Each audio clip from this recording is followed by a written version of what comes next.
listening to, you are absolutely listening to the George Espenlaub Show, coming to you live from the Funny Farm. Now, with no further ado, here comes Georgie!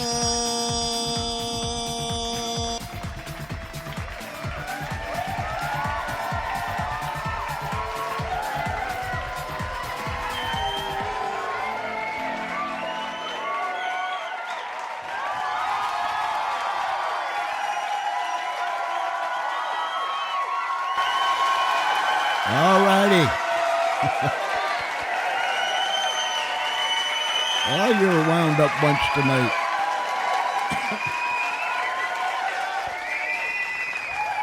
Thank you. Thank you, Charlie, and thank you, everyone. You're listening to the George Espenlaub Show, coming to you live from the Funny Farm in a place called Our World. And whether you're down the street, around the corner, somewhere across America, or somewhere around the world, we're delighted that you're with us. Call a friend, text a friend, however you reach out and get a friend, and tell them that the George Espenlaub Show is on live right now. We've got a great show scheduled for you tonight. I think every one of our shows have been pretty great, don't you?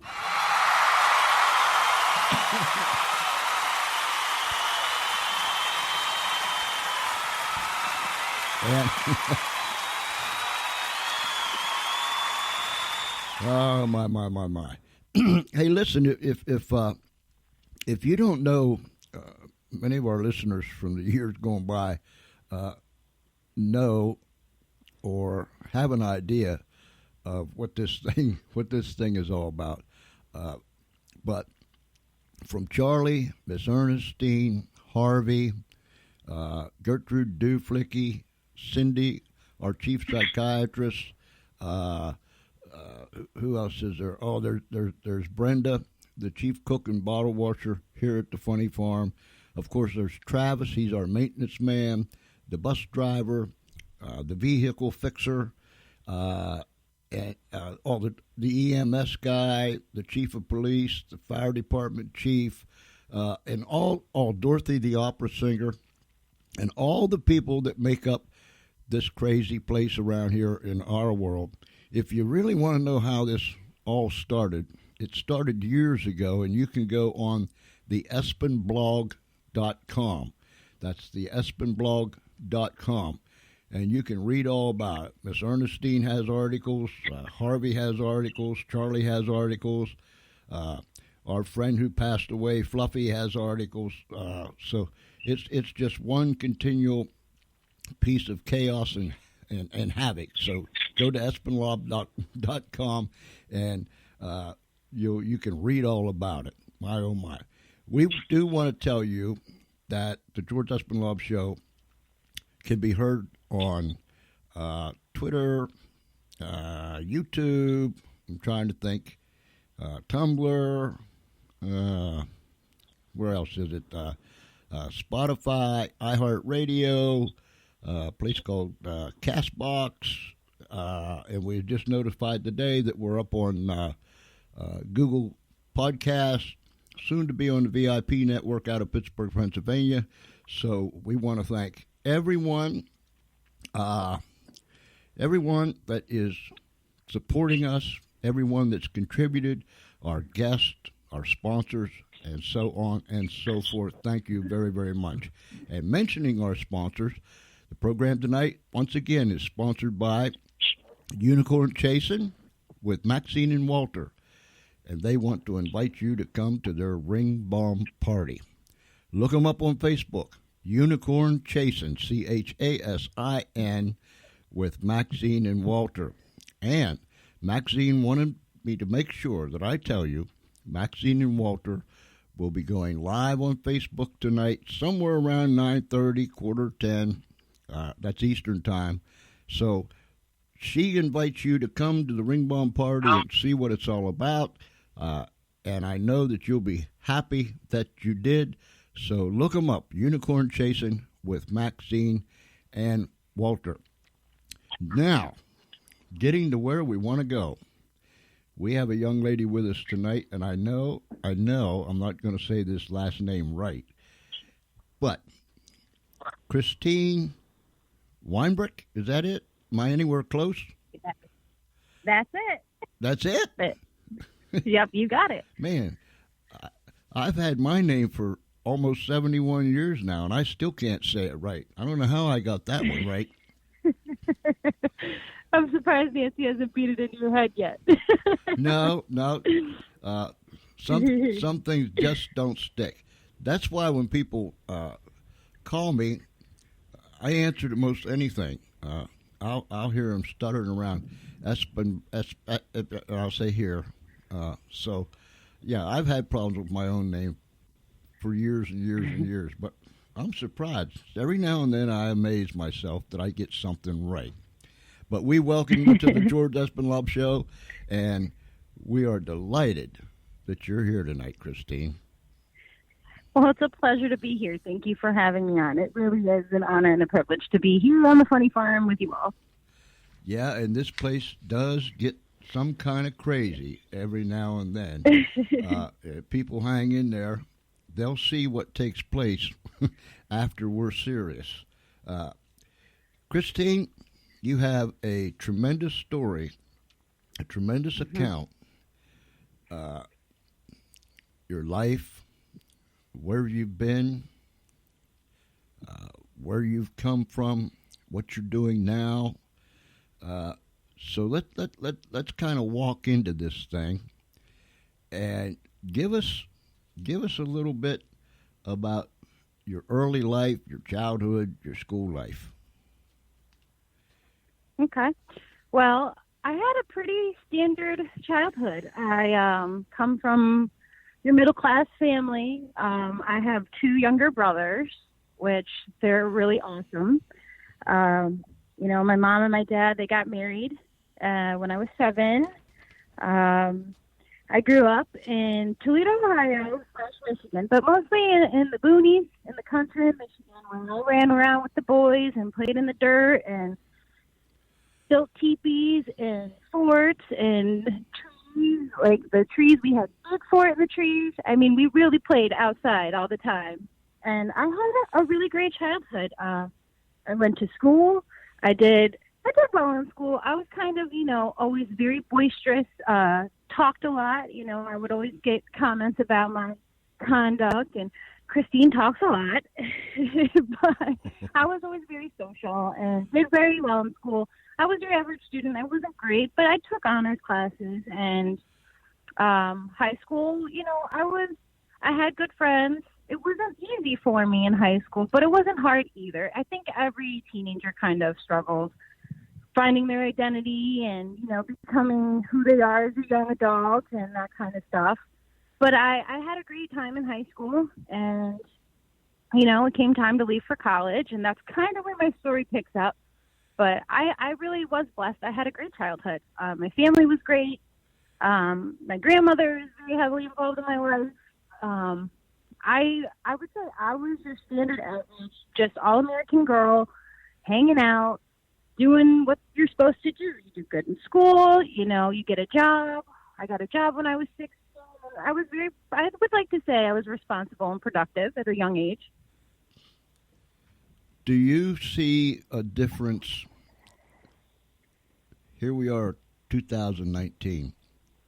Do you see a difference between the kids that's in school today as compared to kids that were in school when you went? And by that I mean, do you feel that there's much more pressure on kids today in 2019 than there was when you went? Absolutely. I would say that my generation especially was probably the last generation that didn't have the internet. And kids today have the internet, and they see, like, they're on Instagram and social media, and they see pictures of what they think they should be, and that adds more social pressure. And when I was young, we had AOL dial-up. Kids these days don't even know what dial-up is. The ba-doom-ba-doom. Do you remember the dial-up? You've got mail. And AOL was the thing. So I remember when we first got a computer, I was in 5th grade.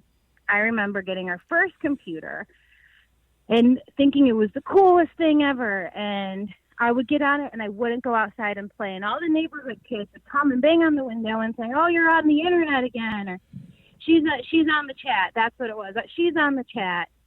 And these days, kids have a computer in their pocket. So our generation, my generation especially, kind of had a taste of both worlds. We still got to go out and enjoy nature and, have to call on the phone, "Hey, is Julia there? Can she come out and play?" Or if you had a boyfriend or a girlfriend, you had to get past the mom or the dad. And that was really nerve-wracking. These days, kids can text, they don't have to make phone calls. So it's not only taken away a little bit of social learning from them, but it's added social pressure because now, your life is everywhere. Your kids can bully each other. And I think it's a lot tougher for kids these days than it was for kids in my generation. But definitely a lot tougher for them to find themselves and find out who they are because they're looking at who they should be or who they think they should be. We're always around young people. Of course, everybody's younger than I am anymore. But anyhow, I spend a lot of time around young people, and young people in the past has said, "Hey, Mr. George, what kind of cell phone did you have when you was a kid?" And I always chuckle at him and give him that upturned eyebrow and say, "We didn't even have a cell phone when I was a kid." You didn't? How about a computer? I said, computer wasn't even in our vocabulary when I was growing up. Well, what'd you do when you went to school? And then I really floor them because I tell them, "Look, kids, when I went to school, we went into the cave, and our blackboard was the cave walls. We wrote on the cave walls, and they just look at you." So yeah, as generation to generation to generation, things have progressed, but at the same time, I'm not prone to believe that all progress is good. And I would agree. We live in that fascinating generation now, and this modern technology just blows me away. And like you said, there's a lot of social skills that's being lost because, we've all got our head in our devices and not realizing and seeing what's around us. So you compare the time when you went to school with the time now, and you can see the difference. So you graduated from high school in Toledo? I graduated from high school in Monroe, Michigan. It's just a little country town north of Toledo, Ohio, but south of Detroit, Michigan. We're right on the Ohio border. I graduated from high school, and I decided that I was going to go to college. So I went to Eastern Michigan, and I decided to live on campus. And it was hard to leave home, but I will say, my family was kind of strict. We had curfew. My parents, I didn't have the cool parents. So when I got to college, it was for me a lot of freedom that I wasn't ready to experience. But I did go to college, and I was in college for, I would say, I did 2 years. But I really started to experience things when I got to college. And I'm assuming that it all wasn't good. No, it wasn't. I remember getting to campus, my family, my dad, my mom, everybody bringing me to campus and dropping me off. And then I was like, well, now what do I do? I was used to having structure, and I was a little bit rebellious. I didn't like rules. I've always been a rule breaker and a risk taker in some ways. But I was always very family-oriented at the same time. So I didn't really know what to do with myself, so I gravitated towards my roommates.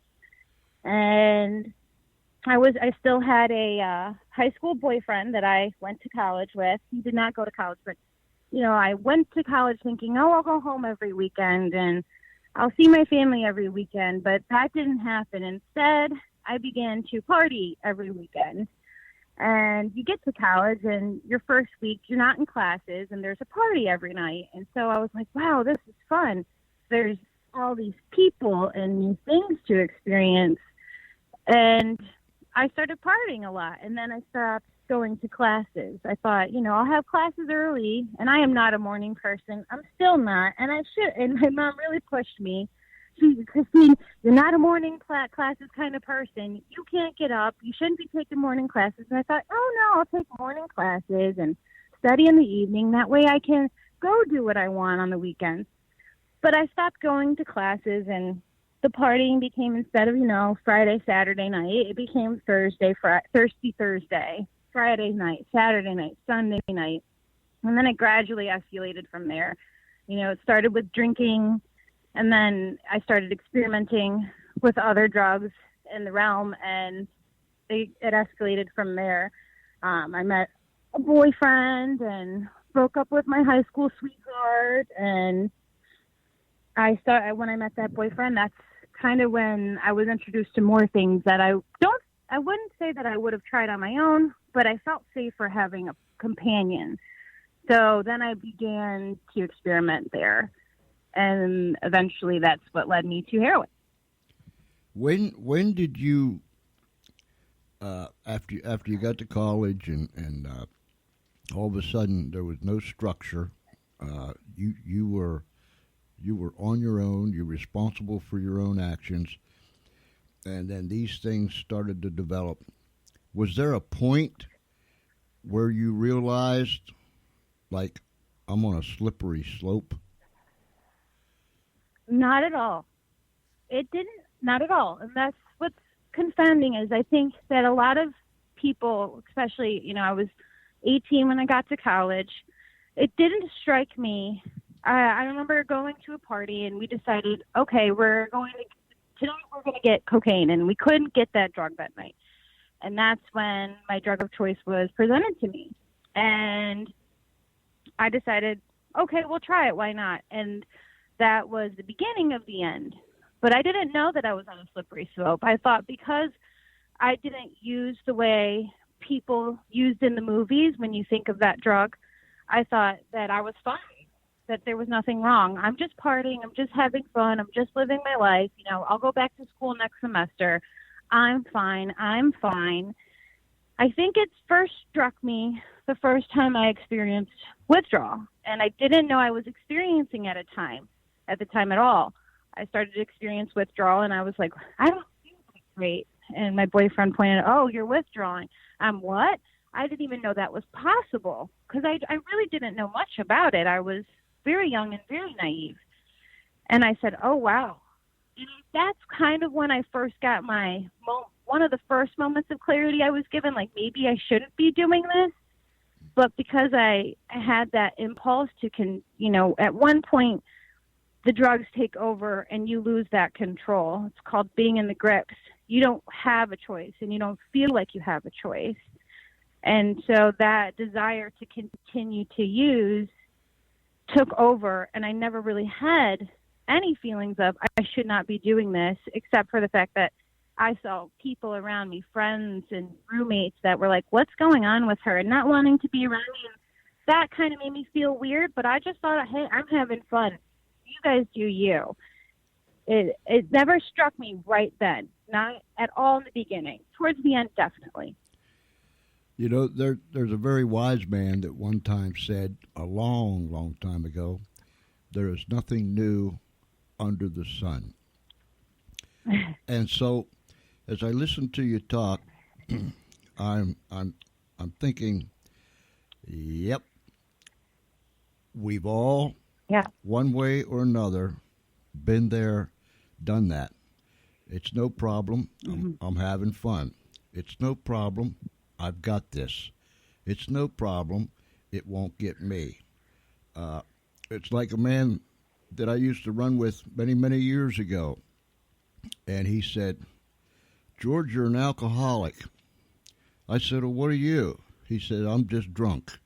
So he looked at it from that perspective.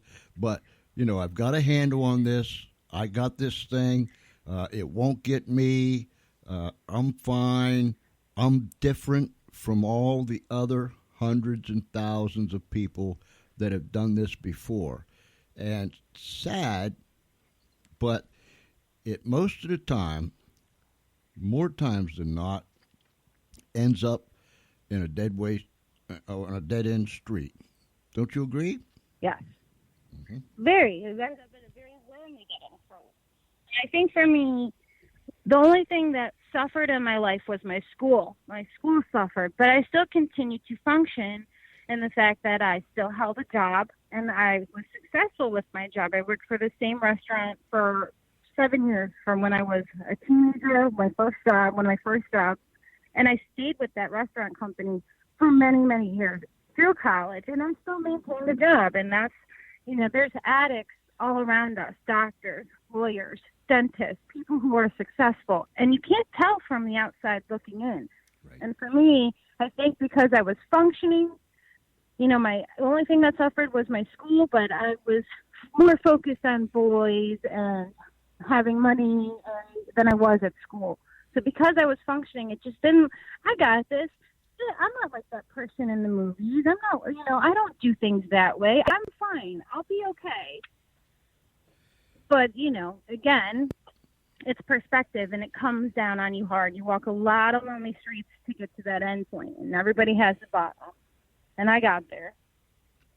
Were there times that, as you were going down this slippery slope and perhaps not even realizing it, but was there times while you was going down the slope that you would say, I'm not going to do this no more? Oh, yeah. Mm-hmm. Definitely. I would say, I'm not going to do it tomorrow. Tomorrow I'm going to quit. And, you know, the boy that I dated had a twin brother, so there was 3 of us, and all 3 of us would go through this. You know, the one say, I'm quitting, and he really did try, but he instead replaced one trick by another. So it became alcohol. So it was, you know, it becomes this monster inside of you that you have to feed, and you don't have the coping tools or the tools to understand what's going on because it's something you never experienced before. And I think that's what happens to a lot of young people, especially these days in the age of the opiate epidemic. It is rampant. You know, it starts off with prescription medication, and you see these prescription medications, and hey, it's in your parents' cabinet. You know, there's nothing wrong with it. It's prescription medication. But then that becomes too much of an expensive habit. So you move on to the bigger drugs that are cheaper. And for me, you know, it was, I'm not going to do this. You know, tomorrow I can't afford this anymore. My intentions were always because of financial reasons, but not because I wanted to stop, but because I couldn't afford it. And it started interfering with things I wanted to do. I didn't go back to school that next semester. You know what I mean? My family relationships started to suffer. My friendships started to suffer. But that didn't matter to me because what mattered the most was that I was able to continue to use, and the physical addiction is the worst because you don't have a choice. Now you have withdrawal, and you're going to be sick.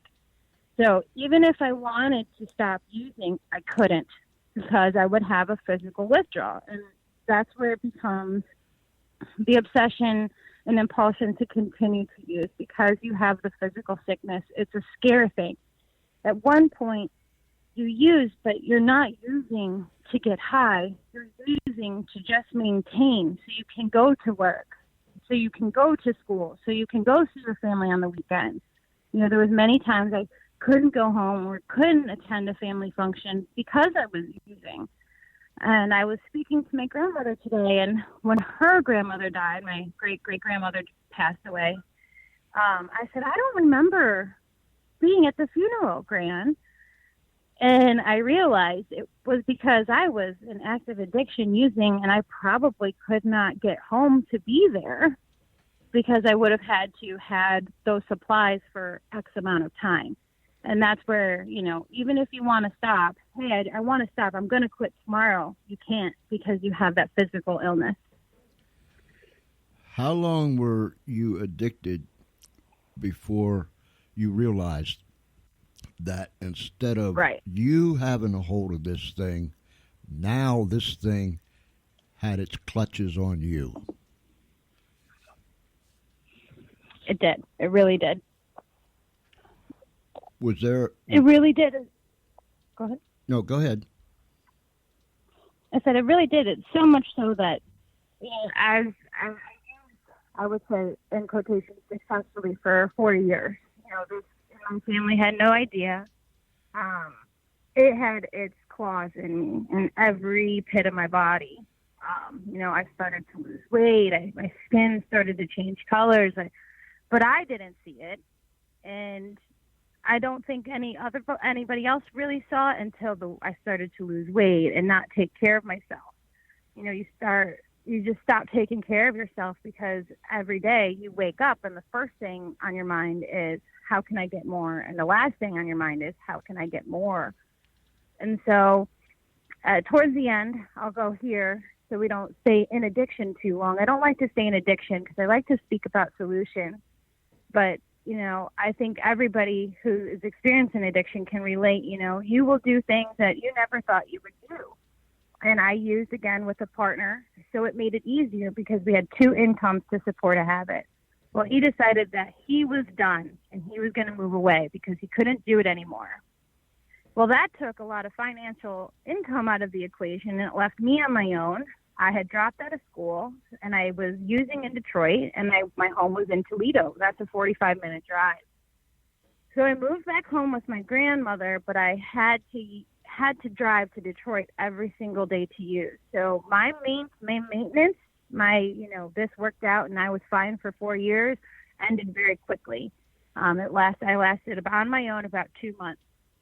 And I started doing things I never thought I would do. I heard the neighbor was yelling at her son, and she was saying, "Get off my lawn, you junkie." And my ears popped up, and I said, "Oh, maybe this person can help me. You know, maybe I won't have to drive 45 minutes, and I can save myself, you know, $10 in gas." And gas was like $3 at the time, and that was in 2007, 2008. In 2008, that was expensive then. It is still today.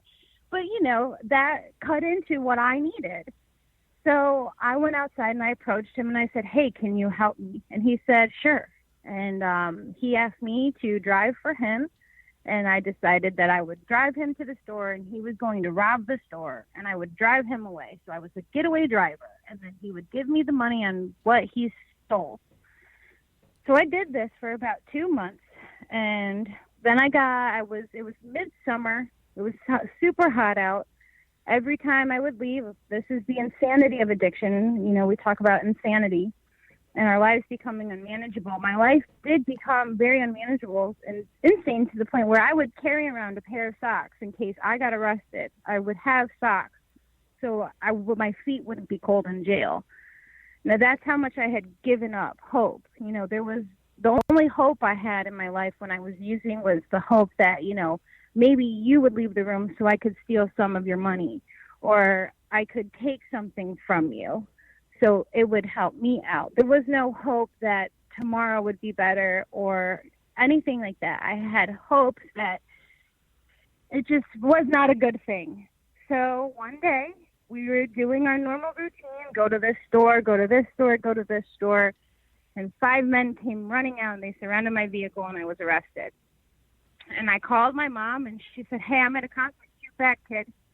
My mom's never been. She's a tough love kind of woman.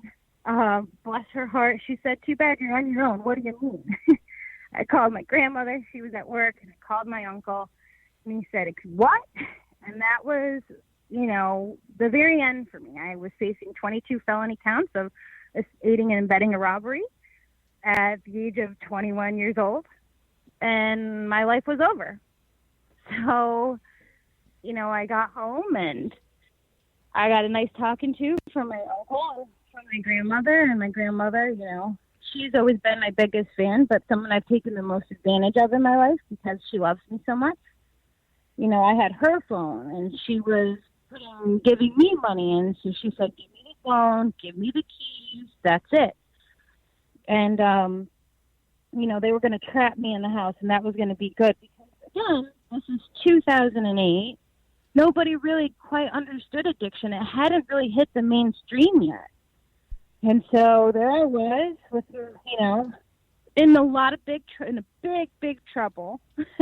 The neighbor was threatening to kill me and my dog and my grandmother. It was not a good situation.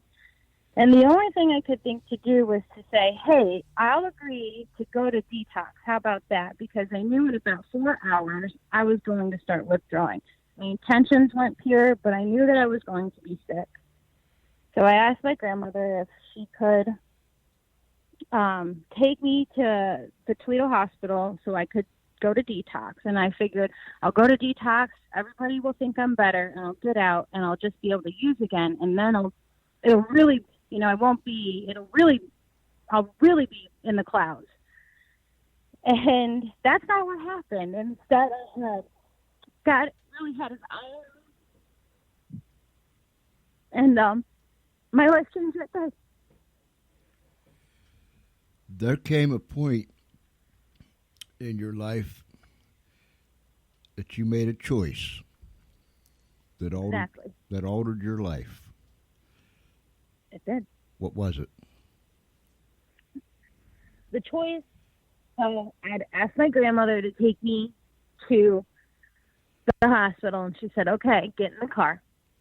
And, we're going to put your car at Uncle Al's. So I was following behind her, and she said, okay, I'm going to run in really quick and have Al move his car, and you're going to park your car in his driveway. So when she ran inside, I decided to write a note, and it said, I'll be back in a couple days, I promise. I promise I'll be back in a couple days. I just need to use one more time. And I knew at that time that the neighbor that I was running with had left his kit in the backseat of my car, and I was never an intravenous user. And I thought, well, I'll just use his stuff, and that way I won't have to drive all the way to Detroit, because I had a half tank of gas, or not even, I had less than a quarter tank of gas. I had no money. I had not showered for probably 3 days, and I was stinky. It was just not, but I thought, I'll make it work. I'll do whatever it takes. I will make it happen, because that's what addiction is. The way you find the ways and means to use. And I wrote that note, and I watched her walk in, and I was writing a note, and I'm like, okay, I got to do it. And I put my hands on the steering wheel, and I threw the car in park.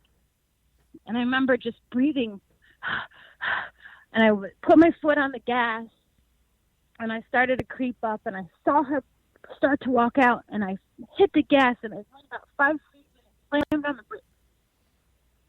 And it was like this moment of clarity. What are you doing? And I made that choice that day. I talk about having a moment of clarity in the program. And that was my real moment of clarity. Just don't do it this time. And I did it.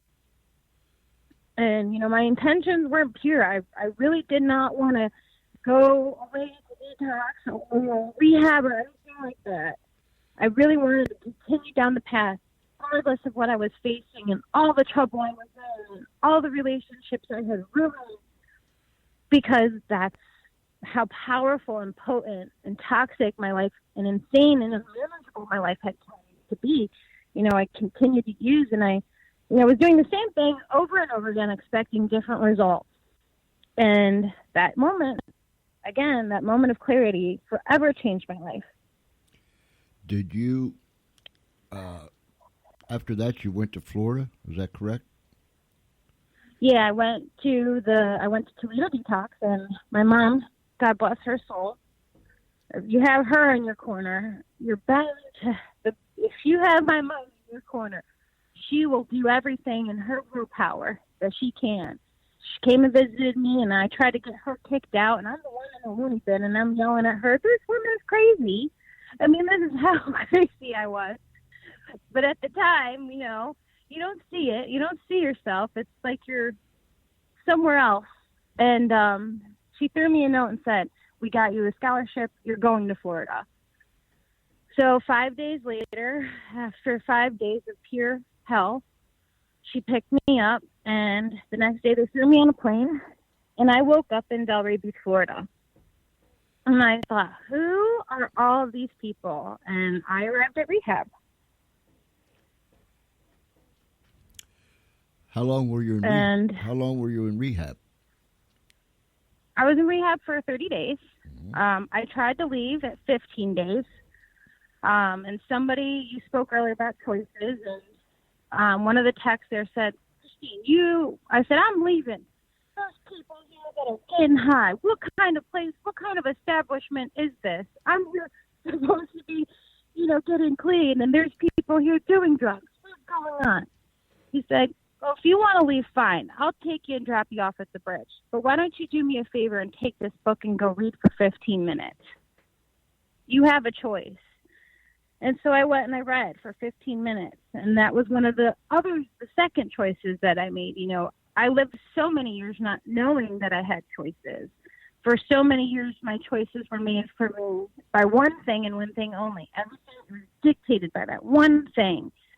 And then I finally realized, oh, wait, I do have a choice. Like, tomorrow's going to be, I'm going to wake up and I'm not going to be sick. And when I had that realization that I have a choice now, it was empowering. It was the first time that I felt like a human being just a little bit, because I had reduced myself to living at such an animalistic instinct. It was just survival. And so I started to get a little bit of humanity back, because we really do, as addicts, take it to the very animalistic instinct. And I started to get a little bit of humanity back. And so I decided to stay. And I'll always remember him. Great tech. And at the end of my 30-day stay, I decided that maybe I wasn't ready to go back home yet. That maybe I should go to a halfway house and learn how to live and become a productive, responsible member of society again. And I decided to go to a halfway house. Were you, your time in the halfway house, Mm-hmm. and you said that you was going to go back to school while you was in Florida, right? No, I did not go back to school. You didn't go back to school. So how much time did you spend in the halfway house? I spent, I lived for Florida. I lived in Florida for 7 years. I lived in the halfway house for about a year and a half, 2 years. So I met, I started doing what they suggest. I started making choices for myself again. So I said, you know what, I'm going to give this thing a shot. I have nothing to lose. And I lived with women, and some women would come and go. You would see women move in, and then they'd go back out and use. And there was drugs around, but I kept making the choice, like, not today, one day at a time, like just for this minute, this hour. Sometimes it was moments. Sometimes it was seconds, that I decided I wouldn't. And I met some really great women. I started to go to meetings. I found Narcotics Anonymous meetings. I got a sponsor. I got a home group. So that's a meeting that you attend regularly. And I started working the 12 steps and doing all the things that they tell you, get a home group, do 90 meetings in 90 days. And I started getting involved in service and chairing meetings and giving back. And, if you do it, if you just have a little bit of willingness and openness to suggestions, like, it can be done. You do recover. It's slowly but surely, but you do recover. I was there in the halfway house for a year and a half, 2 years. And then I transitioned to where me and two of my now best friends, still to this day, we all have 11 years clean. We all got clean together. We decided to live together. And I stayed in Florida for that amount of time, for, I'd say, 8 years. No, yes, 8 years. Wow. So then, when did you come to Baltimore? I moved to Baltimore in 2014. 2014. So whatever 2008 to 2014 is, that's how long I was in Florida. I can't do math, George. I'm not a math person. That's you know I didn't go back to school. That's 6 years, Christina. Okay. So 6 years. So I was there for 6 years. And then we came to Baltimore. I met my fiance in Baltimore. We met at work. And we came, his father had passed in 2013. And we lived together in Florida for about a year. And then I decided to move to Baltimore with him. He wanted to be closer to his family. And Baltimore is a lot closer to my family than it is to Florida. So things have been going good since you met, what's his name, William? Yes, things have been going very well. I definitely just really quick, after I got clean, it was not all peaches and candy corns and unicorns, and it was a lot of hard work. It took a lot of effort. 30 days, 90 days out of rehab, I got pregnant. So there I was. I had broke up with the boyfriend at the time because I didn't like the way he kissed. And I had to call him after I broke up with him 2 weeks later and say, hey, by the way, I'm pregnant and I'm having a baby. And he said, why don't we get married? And I said, no, I don't want to be with you. Well, what are you going to do? And I said, I'm going to have this child. And I'm willing to give him up for adoption. And then he said, okay. And so I had just, July 23rd, 2008 is the very last time that I ever used. And I gave birth July 28th of 2009. So just 5 days over a year, I gave birth to my son, who I did adopt. And that was hard. I mean, again, I was such a young girl, and they say that when you start using, you stunt your emotional growth. And I really had no tools or anything to deal with those emotions afterwards. And it gave me every excuse in the world to go back out and, do it all over again and say, hey, I had reservations. I wanted to go back out and try things I never tried. But because I worked with a sponsor and I had women and people around me that were supportive and continuously went to meetings and did what I was supposed to do, I stayed clean. And I know that everybody out there is listening. They think, oh, that sounds lame. It really does work. You're going to hear all those things one day at a time. It works if you work it. Fake it till you make it. But those are the kinds of things that you have to do and you will do. And then eventually one day becomes another day, and it becomes a week, and it becomes a month, and it becomes 60 days, and then it becomes 90 days, and then it becomes 6 months, and then it becomes 9 months, and then it becomes a year. And then you get that black key tag, and you have multiple years. And when you get those key tags and you pick up those coins, it's not so much for you. You start to get those blessings back, those people, and your family starts to trust you again. You don't feel like you're the black sheep anymore. It takes a long time to rebuild trust and to make amends to the people that you've hurt. But if you work those steps, you will get there. Thank God that I made those choices to say, hey, I'm not feeling it to go back home. And, hey, I don't think I should leave. I should stay. And, hey, I think I should go to a halfway house. And, hey, I think I should go to a meeting today because today is not a good day.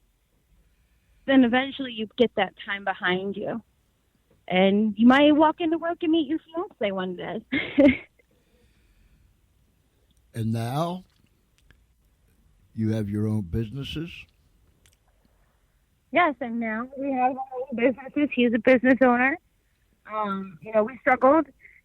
Even after you get clean, you have financial woes, you have hard times, you have loss and grief and all of those things that people every day experience in their lives. You have, but us as addicts really struggle with feelings and emotions. We're sometimes too smart for our own good, and we tend to use to cover up those feelings. But I can say now I have those tools, and we had a lot of, I met William. We decided, hey, we're going to start our own business, and we did. But that meant a lot of work, And, it was harder living clean sometimes than it was when I was using. But the hard work paid off. And now this last year we've been blessed. I was diagnosed with cervical cancer a few years back, and they told me I would never, ever have children. And last Easter in 2018, I was pregnant. And I said, oh, my gosh, I never thought I was going to be able to have a family of my own. I was able to give a family a child, which was one of the best choices I've ever made. I still have contact. He just turned 10. He's an amazing young man. But I never thought that I would ever have a family of my own. I thought that was taken away from me because of my girl problem. But God surprised me. He had other plans. And thank God for God. I mean, I really did find a higher power, who I choose to call God. And he blessed us with a daughter, and she's now almost 8 months old. We call her Baby Shark. She has been the biggest gift to us. She definitely threw our butts into gear. When times were bad, we were like, what are we going to do? How are we going to make this work? Well, we're about to have a baby. When is this thing going to take off? We've been working. And so with a lot of prayer and a lot of faith and hope now today that I have, it's not hoping or I can take something from you. It's hoping that, I have bigger dreams now, and I'm able to dream, and they're finally coming true. I was talking about friendship the other day and about how when I was using, I thought, who would ever be in my wedding? Would I ever meet a husband? Who would ever want me this way? I wouldn't want to be with me. I would never want to have children with me. I mean, I had nothing to offer anybody. And now today I have something to offer. My friends, my family, my daughter, who she loves the phone. Talk about that technology, George. Oh. But yeah, things are going really well.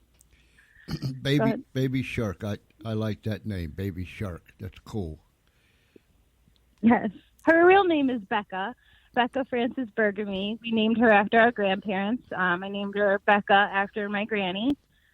And we picked Frances as her middle name after William's grandfather, because we said, hey, we've been blessed. We thought we weren't going to be able to have children, and here's a child. So we got one shot at this. Let's get all the names in while we can. So her real name is Becca Frances, but we call her Baby Shark. We call her the Shark, Baby Shark. She's got a lot of nicknames. Stink. So you're into this business called Ring Bomb. Tell me about it. Yes. So Ring Bomb is a lot of fun. That's what I will say. It is a lot of fun. F-U-N, fun. I was up one night nursing the Baby Shark, and I was on Facebook, and I seen this live video and seen this woman holding up rings, and I'm like, what is going on here? So I watched for about an hour, half hour or so, and I said, oh my gosh, this is so much fun. I want a ring. So I was like, no way, this can't be real. This is just a scam. Are these people trying to scam me? So I went and Googled it. I'm like, wow, this company has quite a story. And I could relate. The owner had, when she started the company, had been diagnosed with cancer, and she still continued to pursue her dream despite all the odds stacked against her. And so I looked into it. I bought a ring, and I said, I want to do this. This is so much fun. And it gives me an opportunity to be me for a few hours a week. I get to step away from being mom and being fiance and being a business owner outside of Ring Bomb. And now I do ring bombs twice a week and have a lot of fun. So it's like a little bath bomb, but it's not. You drop it in some water, and out pops a ring, and the ladies love it. Even the gentlemen love it because there's rings for men, and it's a lot of fun. So if somebody wants, I started doing that. So if somebody somebody wants to find you on Facebook, where do they find you? What's the link to your Ring Bomb Dooflicky? It is facebook.com/Karma Ring Bombs. So you can find me on Karma Ring Bombs. Stop by, say hello. We have a lot of fun. we have a lot of fun. A lot of ladies and gentlemen come and party with us. We have quite a little family going, and yeah, come say hi. It's Karma. It's Facebook.com/Karma Ring Bomb. Facebook.com/Karma Ring Bomb, right? Yep, that's it. Okay. Ladies and gentlemen, boys and girls, friends, Romans, and countrymen, what an incredible story. But by the grace of God, here she is tonight, from way back then and way down there to way over here and way up here. Thank God for his grace. Christine, I thank God for your life. I had a gentleman. Amen to that. I had a gentleman on Monday night who is a good friend of mine down in Florida, Mike Velarde, and I have always said that Mike Velarde is like the Energized Bunny, and I have told other people, I said, as much as Mike Velarde is the Energized Bunny, Christine, and I've said this for several weeks, Christine is another Energized Bunny. You're an amazing young lady. We have learned to love and appreciate you. Thank God for your story, and it's going to touch other people, and that's what it's all about. I trust and I pray that you'll continue to keep on keeping on, Christine. You tell that fiancé, soon to be your husband, and little baby Shark, we all send our love and our appreciation for you taking the time out tonight to tell your story that's going to help someone out there. Thank you, Christine, and God bless you. Thank you, George. It was a pleasure and a privilege. Thank you so much. All righty, girl. We'll talk at you later. All right. You have a good night. You too. There, ladies and gentlemen, was an incredible story. And now, I was going to say now, with no further ado, let's push the chairs back. And everybody in the Funny Farm radio studio and out on the grounds, let's get it going.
Ladies and gentlemen, you've been listening to the George Espenlaub Show, coming to you live from the Funny Farm in a place called Our World. Listen, you want to give yourself a real treat, you go on Facebook and you look up Christine and go on her live show, and you will see a person that is glowing, literally glowing. You can see the glow, and she is so energetic, and she is so thankful. You can see the thankfulness just gushing out of her. She's full of gratitude. So you go look her up on her Ring Bomb Party, on her live shows, and you are going to be in for a real treat. You won't. I guarantee it. You won't be disappointed. And I thank you so much, Christine, for coming on and sharing your story. Oh, my. It's going to be a blessing to someone else, I am sure. Who knows? Who knows who might hear it? Who knows who might be told about it? But nonetheless, it's going to touch somebody. My, oh my, the time has just flown by tonight, like it does every night. I'm almost sad that it's almost over. In fact, I'm like that every single night after the show's over. If you're just catching us for the first time, we're live Monday, Wednesday, and Friday at 8 p.m. Eastern Daylight Time, right here on the East Coast. And we want you to come and be with us. Now, I will tell you this before we leave. We will not be responsible for you. We won't be responsible for anything that happens to you, that takes effect, that takes a hold of you from listening to this radio show. We've got two goals in mind. One is to make you smile and hopefully to make you laugh. The other one is to make you just as goofy as the rest of us.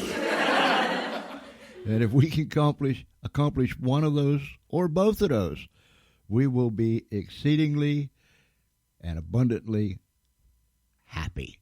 Oh my goodness, what a night, what a night. Friday night will be no exception. Friday night, things usually get really wacky around here on Friday night, so we want you to come back and be with us. Join us. Bring a friend. Tell everybody. Spread the word. Go on our Facebook page, The George Espenlaub Show. Like and follow us. Come into the Spreaker chat room. Visit, mingle, talk with folks. You can listen to the show. I'm trying to think of too many things at once. You can listen to the show over and over and over again. You can even download it and do with it what you want. Don't cost you a nickel. Absolutely free. So we're on all those other places that I mentioned early. So if you know someone that wasn't with us tonight, tell them go check it out. You can find us just about anywhere out there. We're delighted that you stopped in. I hope you come back again and bring a whole bunch of people with you. Friday night, 8 p.m. Eastern Daylight Time. The George Espenlaub Show, live from the Funny Farm. And God only knows what's going to take place Friday night. You tune in, and you can be a part of it, and you can get just as goofy as the rest of us. From all of us here at the Funny Farm, Charlie, Miss Ernestine, Gertrude Duflicky, and the whole gang, we thank you for stopping by, and we want you to come back. Until then, be kind, love one another, help one another. Christine, thank you for being on the show tonight. We appreciate and we love you very much. Until then, ladies and gentlemen, if it's nighttime where you're at, I trust that you'll have a very peaceful, pleasant evening. If it's already daytime, have a great day. But regardless of what it is, remember, you have just been a part of the George Espenlaub Show, live from the Funny Farm. So until Friday night, 8 p.m. Eastern Daylight Time, this is me saying, I'll see you later, and don't forget to come back.